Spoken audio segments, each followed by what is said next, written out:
Bismillahirrahmanirrahim. Assalamu alaikum dear friends.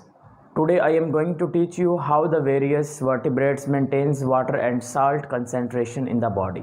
It means that कि इस topic में आप लोग सीखने वाले हैं कि जो डिफरेंट वर्टिब्रेट्स हैं वो अपनी बॉडी के अंदर ऑस्मो रेगुलेशन को किस तरह से मेंटेन करते हैं।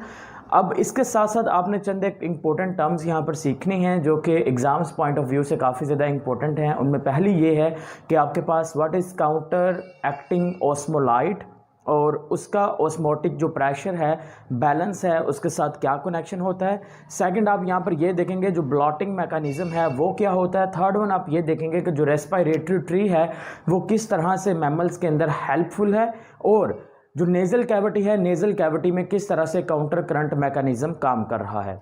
तो चलिए स्टार्ट करते हैं डियर फ्रेंड्स। तो पहला आपके पास है शार्क्स। अगर हम शार्क्स की बात कर लेते हैं तो डियर फ्रेंड्स जो शार्क्स हैं उनके अंदर किडनीज की कौन सी टाइप है, मेसोनेफ्रिक किडनी। होप सो आपको प्रीवियस लेक्चर से मेसोनेफ्रिक किडनी का कॉन्सेप्ट क्लियर हो चुका होगा। तो डियर फ्रेंड्स इनके अंदर जो मेसोनेफ्रिक किडनी है और इनके अंदर जो अडॉप्टेशंस होती हैं वो बोनी फिशेस से थोड़ी ज़्यादा होती हैं। ठीक है, बोनी फिशेस से ज़्यादा अडॉप्टेशन जो होंगी वो आपको शार्क्स के अंदर देखने को मिलेंगी, उन एनिमल्स में देखने को मिलेंगी जिनके अंदर किडनीज कौन सी हैं, मेसोनेफ्रिक किडनीज होंगी। पॉइंट नंबर सेकंड हमने देखना है कि ये किस तरह से आयंस और आपके यानी कि जो वाटर है उसको मेंटेन करते हैं। डियर फ्रेंड्स हम फर्ज कर लेते हैं कि अगर इनकी बॉडी के अंदर जो आयंस हैं या फिर जो साल्ट्स हैं वो कंसंट्रेशन जो है वो ज़्यादा हो गई है, तो इनको अपनी बॉडी के अंदर आयंस और साल्ट की कंसंट्रेशन को क्या करना है, मेंटेन करना है, कम करना है। ठीक है, ताकि उसमें रेगुलेशन को मेंटेन किया जा सके। तो डियर फ्रेंड्स इस काम के लिए ये क्या करेंगे, अपनी बॉडी से आयंस और साल्ट्स को क्या कर देंगे, रिमूव कर देंगे। लेकिन बॉडी से आयंस और साल्ट्स को रिमूव करने के लिए एक स्पेशल किस्म के आपके पास कुछ स्ट्रक्चर्स होने चाहिए। तो इनके अंदर एक स्पेशल किस्म के ग्लैंड्स मौजूद होते हैं, उनको क्या नाम देंगे, उनको हम नाम देते हैं रेक्टल ग्लैंड्स। तो रेक्टल ग्लैंड्स आर स्पेशलाइज्ड, ये स्पेशलाइज्ड होते हैं किसके लिए डियर फ्रेंड्स, ये बॉडी से रिमूव करवाने के लिए, वाटर क्या करवाने के लिए, आयंस और साल्ट को रिमूव करवाने के लिए मौजूद होते हैं। अब सेकंड चीज़ आपके पास, सेकंड जो अडॉप्टेशन है वो है वाटर लॉस अडॉप्टेशन। यानी कि अगर हम इमेजिन करते हैं कि इनकी बॉडी के अंदर अगर वाटर कम हो जाता है तो वाटर के कम होने पर इन्होंने अपनी बॉडी के अंदर वाटर को स्टोर कैसे करना है। तो डियर फ्रेंड्स जो शार्क्स होती हैं, शार्क मौजूद हैं हाइपरटोनिक इन्वायरमेंट में, यानी कि किस में मौजूद हैं, सपोज डैट ये एक ऐसे इन्वायरमेंट के अंदर मौजूद हैं जहां पर जो कंसंट्रेशन है बाहर वाले इन्वायरमेंट में है काफ़ी ज़्यादा, राइट। यानी कि ये आपके पास शार्क्स हैं, ये एक ऐसे इन्वायरमेंट में है जो है हाइपर ओस्मोटिक, हाइपर ओस्मोटिक। अब हाइपर ऑस्मोटिक का मतलब यहाँ पर जो साल्ट्स होंगे बहुत ज़्यादा होंगे और इनकी बॉडी के अंदर जो साल्ट्स होंगे, आयंस होंगे वो कम होंगे। तो इससे कोई शक नहीं है कि इनकी बॉडी के अंदर साल्ट्स के कम होने की वजह से और बाहर साल्ट ज़्यादा होने की वजह से जो वाटर होगा वो इनकी बॉडी से ऑस्मोसिस के ज़रिए से बाहर मूव करता जाएगा। जब वाटर इनकी बॉडी से बाहर रिमूव करता जाएगा तो इनकी बॉडी के अंदर तो पानी की कमी हो गई। अब इन्हें अपनी बॉडी के अंदर पानी को स्टोर करना है, मेंटेन करना है। इसके लिए ये क्या करेंगे डियर फ्रेंड्स, ये अपनी बॉडी के अंदर अपना एक वेस्ट मटेरियल जिसका नाम है यूरिया, उसको मेंटेन करना, उसको स्टोर करना शुरू कर देंगे। यूरिया को क्या करेंगे, यूरिया को बॉडी के अंदर स्टोर करना शुरू कर देंगे। अब हम सब जानते हैं कि जो यूरिया है that is a excretory product. Urea क्या है, वो एक एक्सक्रीटरी प्रोडक्ट है और एक्सक्रीटरी जो प्रोडक्ट है वो बॉडी के नॉर्मली जो फंक्शनिंग है उस सबको डिस्टर्ब कर सकता है। ठीक है, अब एक्सक्रीटरी प्रोडक्ट जो है वो बॉडी के जो मेटाबॉलिज्म्स हैं यानी कि जो एंजाइम्स हैं उनको डीनेचर कर सकता है।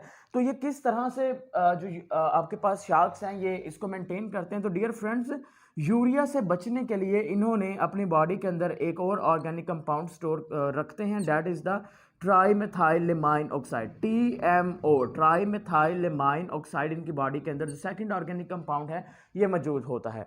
अब ये जो ट्राईमेथाइलेमाइन ऑक्साइड है ये क्या करता है डियर स्टूडेंट्स, ये प्रोटीन्स जो होती हैं शार्क्स के अंदर उन प्रोटीन्स को मेंटेन करने में हेल्पफुल होता है।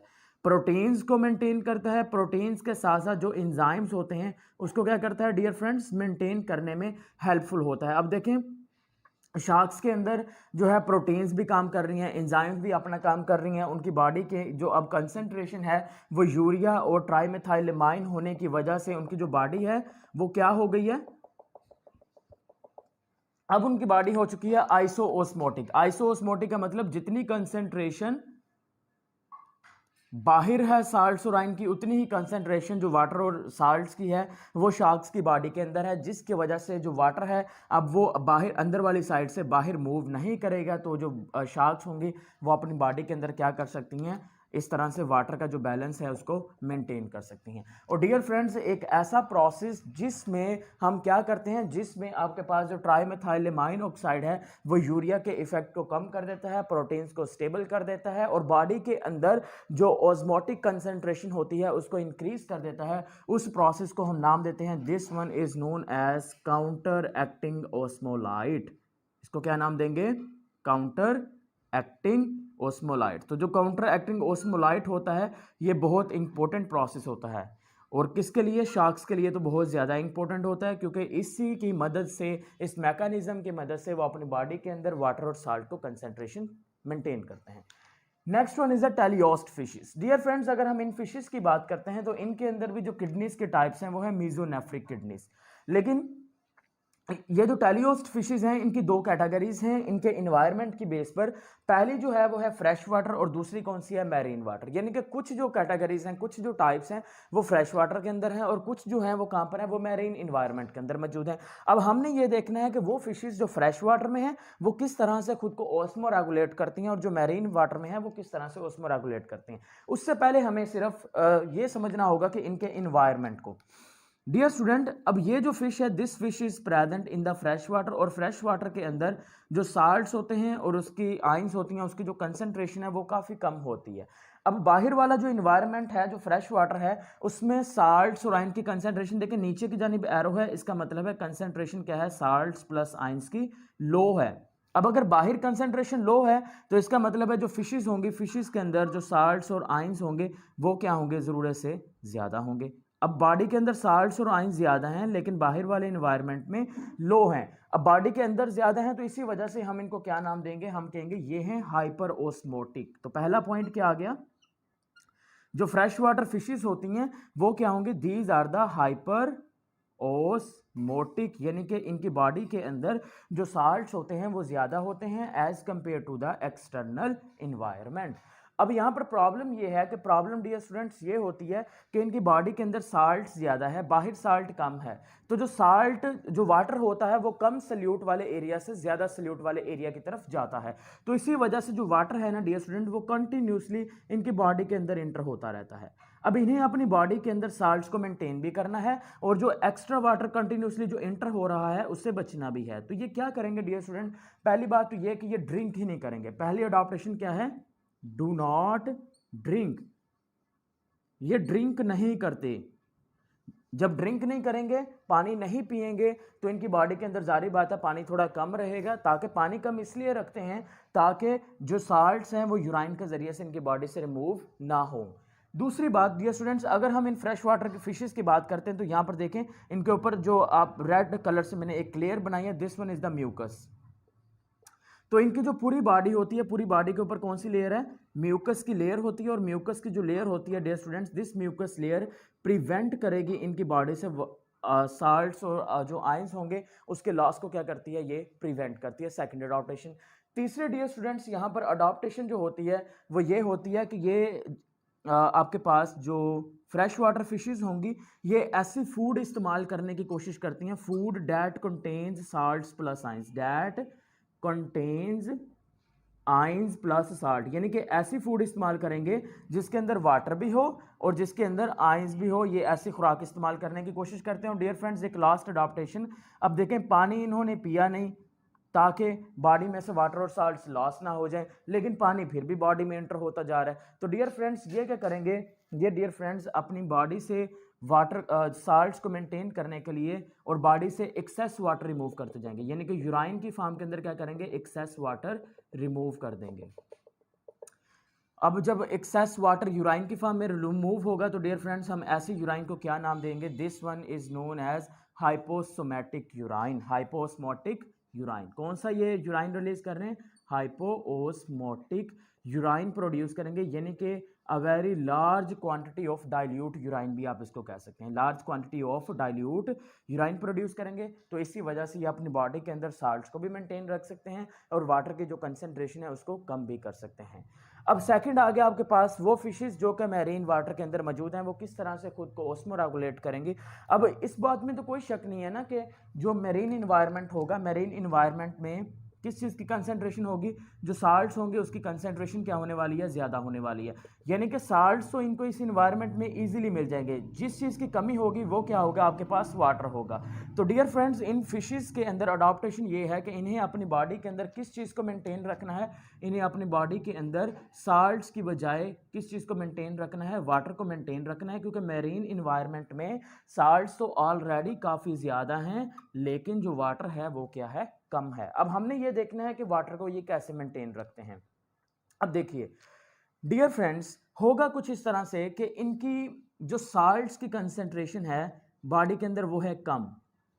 क्यों कम है? क्योंकि जो बाहर वाला इन्वायरमेंट है वो आपके पास है मैरीन इन्वायरमेंट, और मैरीन इन्वायरमेंट में साल्ट की कंसंट्रेशन ज़्यादा है। इसका मतलब है बॉडी में ऑब्वियसली बात है कम होगी, बाहर की निस्बत तो कम होगी ना। अब अंदर साल्ट्स हैं कम, बाहर साल्ट्स हैं ज़्यादा। तो ऑस्मोसिस के प्रोसेस के साथ अगर हम देखें तो कुछ प्रोसेस ऐसा होगा, मैकेनिज्म ऐसे होगा कि जो वाटर होगा वो इनकी बॉडी से कंटिन्यूसली बाहर मूव करता जाएगा, क्योंकि बाहर साल्ट ज्यादा है। और हम कहते हैं ऑस्मोसिस में movement of water molecule from the area of low solute concentration to high solute concentration. तो जो वाटर होगा डियर स्टूडेंट, इनकी बॉडी से कंटिन्यूसली बाहर मूव करता जा रहा है। और मैंने स्टार्ट पे ही कहा कि इन्हें अपनी बॉडी के अंदर किस चीज को मेंटेन रखना है, वाटर को मेंटेन रखना है। तो इन्हें कुछ सोचना पड़ेगा, कुछ करना पड़ेगा ताकि इनकी बॉडी के अंदर जो वाटर है वो उसकी क्वांटिटी को मेंटेन किया जा सके। तो डियर फ्रेंड्स, ये फिशेज क्या करेंगी, ये fishes large volume of marine environment को ड्रंक करेंगे। ये क्या करेंगे, ड्रिंक करेंगी large volume of marine water. तो मैरीन वाटर को ये क्या करेंगी, काफ़ी सारा पानी पी लेंगे। जब काफ़ी सारा लार्ज अमाउंट मैरीन वाटर को ड्रंक कर लेंगे, उसके बाद क्या होगा डियर स्टूडेंट्स, इनकी बॉडी के अंदर जो साल्ट्स होंगे, क्योंकि जो मैरीन इन्वायरमेंट है या मैरीन वाटर है उसके अंदर फास्फेट काफ़ी ज़्यादा होते हैं, PO4-3, सल्फेट काफ़ी ज़्यादा होंगे, SO4-2, इसी तरह से पोटाशियम, सोडियम, क्लोरीन, इनके जो आइंस होते हैं वो बहुत ज़्यादा होते हैं। अब वो तमाम आइंस कहाँ पर आ चुके हैं, इस फिश की बॉडी के अंदर आ चुके हैं। ठीक है, इस फिश की बॉडी के अंदर आ चुके हैं। अब इसके फिश की बॉडी के अंदर आ चुके हैं, तो डियर फ्रेंड्स ये क्या करेंगे, ये मीजोनेफ्रिक जो किडनी है इनके अंदर, मीजोनेफ्रिक किडनी की बदौलत ये क्या करेंगे, ये इन साल्ट्स को बॉडी से रिमूव कर देंगे। कैसे रिमूव करेंगे, यूराइन की फॉर्म के अंदर रिमूव करेंगे। तो डियर फ्रेंड्स ये क्या करेगी, जब काफ़ी सारा पानी पी लेगी तो पानी को क्या कर लेगी, उस पानी के अंदर क्या है, साल्ट्स भी हैं। तो ये क्या करेगी, सिंपली साल्ट्स को बॉडी से रिमूव कर देगी, लेकिन वाटर को बॉडी के अंदर क्या कर लेगी, रिजर्व कर लेगी, स्टोर कर लेगी। वाटर को इसने क्या कर लिया, स्टोर कर लिया, और जो साल्ट्स हैं उसको इसने यूराइन के जरिए से रिमूव कर दिया। जब यूराइन के अंदर पानी होगा ही नहीं, साल्ट्स ज़्यादा होंगे, तो हम उस यूराइन को क्या नाम दे देंगे, this urine is known as isoosmotic urine. Isoosmotic urine, यानी कि उसने जो यूराइन प्रोड्यूस किया है उस यूराइन के अंदर भी साल्ट्स और आयंस की वही कंसंट्रेशन है जो कि बाहर वाले इन्वायरमेंट में है। इसका मतलब है they produce the very small amount of the concentrated urine. तो वो कंसंट्रेटेड यूराइन प्रोड्यूस करेंगे और उसके एक स्मॉल से अमाउंट होंगे। अब इनके अंदर अडॉप्टेशन क्या है, पहली अडॉप्टेशन के drink water, second adaptation dear friends ये होती है कि इनकी जो बॉडी है वो क्या है, हमने पहला पॉइंट ये कहा था कि जो फ्रेश वाटर है वो थी हाइपर ओस्मोटिक। हाइपर ओस्मोटिक, उनकी बॉडी में साल्ट्स ज्यादा थे as compared to external environment. अब इनकी बॉडी में साल्ट्स कम है, तो इसका मतलब है इनकी बॉडी में वाटर ज्यादा है लेकिन साल्ट्स कम है, बाहर साल्ट ज्यादा है। तो ये क्या होंगे, they are not the hyper osmotic, these are called the hypoosmotic. ये हाइपोओस्मोटिक फिशेस होंगी और ये रिलीज क्या करेंगे, आइसोओस्मोटिक यूराइन। और रिलीज कैसे करेंगी, वो अडॉप्टेशन, वो फिनोमिना आपके सामने है। अब हम चलते हैं नेक्स्ट जरा एम्फीबियंस की जानिब। एम्फीबियंस किस तरह से डियर फ्रेंड्स मेंटेन करते हैं वाटर और साल्ट को, लेकिन उससे पहले आपको यह जानना चाहिए कि जो एम्फीबियंस हैं, एम्फी का मतलब होता है बोथ, तो एम्फीबियंस ऐसे एनिमल्स होंगे जो डुअल लाइफ गुजारते हैं, यानी कि हाफ जो लाइफ होगी डियर फ्रेंड्स वो फ्रेश वाटर में गुजारेंगे और जो आधी लाइफ होती है वो कहाँ पर वो गुजारेंगे, वो मॉइस्ट प्लेसेस ऑन लैंड, जमीन पर, खुश्की पर गुजारते हैं और उन जगह पर जहाँ पर मॉइस्चर मौजूद होता है। अब अगर ये फ्रेश वाटर के अंदर मौजूद हैं तो डियर फ्रेंड्स इनकी जो किडनीज होती है ना वो same to same as a fresh water की तरह से काम करती हैं, फ्रेश वाटर ऑर्गेनिजम्स की तरह से। किडनी कैसे काम करती हैं? फ्रेश वाटर ऑर्गेनिजम्स की तरह से काम करती हैं। यानी कि ये डियर फ्रेंड्स एम्फीबियंस क्या करेंगे? एम्फीबियंस ऐसी फूड इस्तेमाल करेंगे जिसके अंदर क्या होने चाहिए? ऐसी फूड इस्तेमाल करेंगे जिसके अंदर होने चाहिए साल्ट्स भी इनको मिले और साथ में इनको क्या मिले? आयंस वगैरह भी मिले। That is the adaptation of the amphibians. तो एम्फीबियंस अगर फ्रेश वाटर में है तो इनकी किडनीज फ्रेश वाटर ऑर्गेनिजम्स की तरह से काम करेगी। जब फ्रेश वाटर ऑर्गेनिजम्स की तरह से काम करेगी तो डियर फ्रेंड्स ये फूड जब इस्तेमाल करेंगे जिसके अंदर साल्ट्स और आयंस ज़्यादा होंगे तो इनकी जो किडनी है वो कोशिश करेगी कि क्या करे कि साल्ट्स और आयंस को अपनी बॉडी के अंदर स्टोर करके रखे। ये स्टोर करने के लिए किस स्ट्रक्चर को इस्तेमाल करेंगे डियर स्टूडेंट्स? ये यूरिनरी ब्लैडर को इस्तेमाल करते हैं अपनी बॉडी के अंदर साल्ट्स और आयंस को स्टोर करने के लिए। लेकिन अगर हम बात कर लेते हैं कि ये एक ड्राई इन्वायरमेंट के अंदर मौजूद हैं, किस इन्वायरमेंट में है? ड्राई इन्वायरमेंट के, जमीन के ऊपर आगे हैं और ड्राई इन्वायरमेंट में मौजूद हैं। तो डियर फ्रेंड्स ड्राई इन्वायरमेंट के अंदर जैसे ही आएंगे तो इनके अंदर जो प्रोसेस है वो रिवर्स हो जाएगा। ये क्या करेंगे? ड्राई इन्वायरमेंट में आते ही क्या करेंगे डियर फ्रेंड्स? इनका जो यूरिनरी ब्लैडर है, नाम क्या है? Urinary bladder. तो इनका जो यूरिनरी ब्लैडर होता है डियर फ्रेंड्स वो साइज में बड़ा हो जाता है। यूरिनरी ब्लैडर के साइज में बड़े होने की वजह से जो यूराइन होगा वो कहां पर स्टोर रहता है? वो यूरिनरी ब्लैडर में स्टोर रहेगा और उस यूराइन के अंदर क्या होता है डियर फ्रेंड्स? वाटर और आयंस प्लस साल्ट्स वगैरह मौजूद होते हैं। अब इन्होंने खुद को ऑस्मोरेगुलेट करना है तो क्या है? अगर ड्राई इन्वायरमेंट है तो ड्राई इन्वायरमेंट में पहली बात urinary bladder large in size, size में बड़ा हो गया। सेकंड पॉइंट क्या आ गया आपके पास कि यूरिनरी ब्लैडर के अंदर जो वाटर आयंस और साल्ट्स यूराइन की फॉर्म के अंदर मौजूद होंगे ये उसको वापस रीअब्सॉर्ब कर लेंगे। यानी कि ड्राई इन्वायरमेंट में इनका जो ब्रेन होगा, ब्रेन से रिमूव होंगे हार्मोन्स। अब वो जो हार्मोन्स होंगे वो हार्मोन्स जाएंगे यूरिनरी ब्लैडर के पास। जब वो यूरिनरी ब्लैडर के पास हार्मोन्स जाएंगे तो वहां पर जाकर ये जो रीएब्जॉर्प्शन का प्रोसेस होगा उसको इंक्रीज कर देंगे और जब रीएब्जॉर्प्शन का प्रोसेस इंक्रीज हो जाएगा तो ये वाटर और जो साल्ट्स होंगे वो वापस कहाँ पर आ जाएंगे? ब्लड में आ जाएंगे और ब्लड के अंदर जो कंसेंट्रेशन है उसको मेंटेन कर लिया जाएगा और हम उसको नाम दे देंगे ऑस्मोरेगुलेशन का। नेक्स्ट आ गया आपके पास रेप्टाइल्स, बर्ड्स एंड मैमल्स। इनके अंदर किस तरह से ये प्रोसेस होता है वाटर और साल्ट बैलेंस को मेंटेन करने का। डियर फ्रेंड्स अगर हम रेप्टाइल्स, बर्ड्स और मैमल्स की बात करते हैं तो ये वो एनिमल्स हैं, ये वो जानवर हैं, ये वो जानदार हैं जिनके अंदर सबसे एडवांस्ड फॉर्म ऑफ किडनी है जिसको हम नाम देते हैं मेटानेफ्रिक किडनी का। अब मेटानेफ्रिक किडनी जो होती है वो पहली बात आपको याद रखना है कि ये काफ़ी ज़्यादा कॉम्प्लेक्स होती है, एडवांस्ड किडनी है और ये किडनी वो प्राइमरी ऑस्मोरेगुलेटरी ऑर्गन होता है इन ऑर्गेनिजम्स के अंदर। लेकिन हमें ये देखना है कि ये किस तरह से सल्यूट को, पहले हम ये देखेंगे कि ये किस तरह से सल्यूट को मेंटेन करते हैं बॉडी के अंदर, सल्यूट और आयंस को मेंटेन करते हैं और बॉडी के अंदर ज़्यादा होने की वजह, जब बॉडी के अंदर ये ज़्यादा होते हैं और उसको रिमूव कैसे करते हैं यानी कि एक्सक्रीट कैसे करते हैं। ठीक है, दैट्स वाई यहाँ पर हेडिंग क्या लिखी गई है? एक्सक्रीशन। फिर हम ये देखेंगे कि ये किस तरह से जो वाटर है उसको मेंटेन करते हैं। तो पहले हम साल्ट्स की बात कर लेते हैं, साल्ट्स और आयंस की।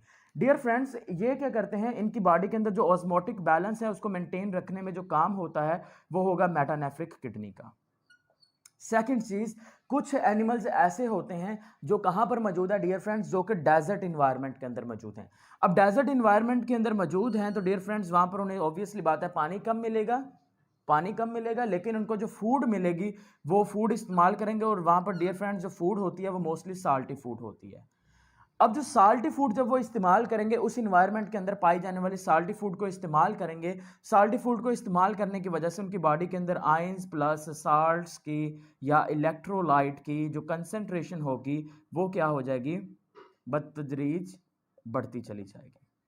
अब इन्हें अपनी बॉडी से आयंस, साल्ट और इलेक्ट्रोलाइट को रिमूव करना है। तो ये रिमूव कैसे करते हैं डियर फ्रेंड्स? इनकी बॉडी के अंदर होते हैं साल्ट ग्लैंड्स और ये जो साल्ट ग्लैंड्स होते हैं ये इनकी जो स्किन होती है, जो इनकी इंटैगमेंट्स होती हैं वहाँ पर भी हो सकते हैं और इनकी जो आइज़ होती हैं, आइज़ के करीब भी जो साल्ट ग्लैंड्स मौजूद होते हैं। अब ये जो साल्ट ग्लैंड्स होते हैं डियर फ्रेंड्स, ये साल्ट ग्लैंड्स क्या करते हैं? बॉडी में से जो साल्ट्स होंगे उसको रिमूव करवाएंगे। साल्ट्स को क्या करवाएंगे? रिमूव करवा देंगे। किस फॉर्म के अंदर? टेयर्स की फॉर्म के अंदर, आंसुओं की फॉर्म के अंदर क्या करवा देंगे? रिमूव करवा देंगे। और इसी तरह से जब वो टेयर्स की फॉर्म में साल्ट्स रिमूव हो जाएंगे तो उनकी बॉडी के अंदर आयन, साल्ट्स और इलेक्ट्रोलाइट क्या हो जाएंगे? कम हो जाएंगे और उसको आप नाम दे देंगे एक्सक्रीशन का। नेक्स्ट वन आपके पास आ गया वाटर बैलेंस, यानी कि ये वाटर को कैसे मेंटेन रखते हैं। अब वाटर बैलेंस को मेंटेन रखने में जो मेन रोल है ना डियर फ्रेंड्स, वो इनके अंदर होता है लंग्स का। अब लंग्स का क्या कनेक्शन हो गया इसके साथ, देखें जरा। अगर मैं लंग्स की बात करता हूं तो हमारा डियर फ्रेंड्स जो एयर पासेज वे है ना, एयर पासेज वे के अंदर आपको देखने को मिलेगी नेजल कैविटी।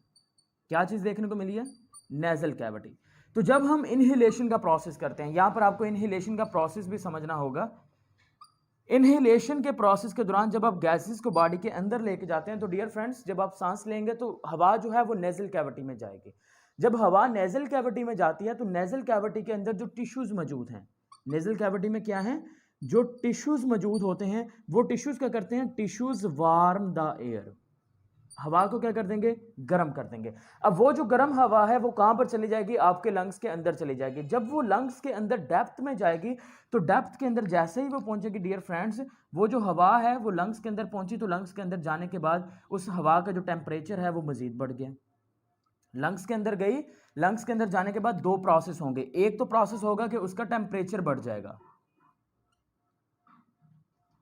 और दूसरा काम क्या होगा डियर फ्रेंड्स, उसके अंदर ह्यूमिडिटी भी इंक्रीज हो जाएगी, यानी कि उसके अंदर जो वेपर्स होंगे वो बढ़ते चले जाएंगे, क्योंकि टेम्परेचर ज़्यादा है। टेम्परेचर के ज़्यादा होने की वजह से जो वेपर्स हैं उसकी कंसंट्रेशन भी बढ़ती चलेगी।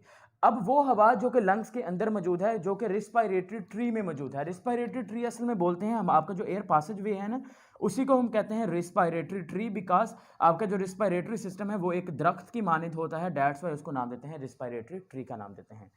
तो डियर फ्रेंड्स, अब हवा जब लंग्स में है तो उसका टेम्परेचर भी ज्यादा है, उसके अंदर ह्यूमिडिटी भी ज्यादा है।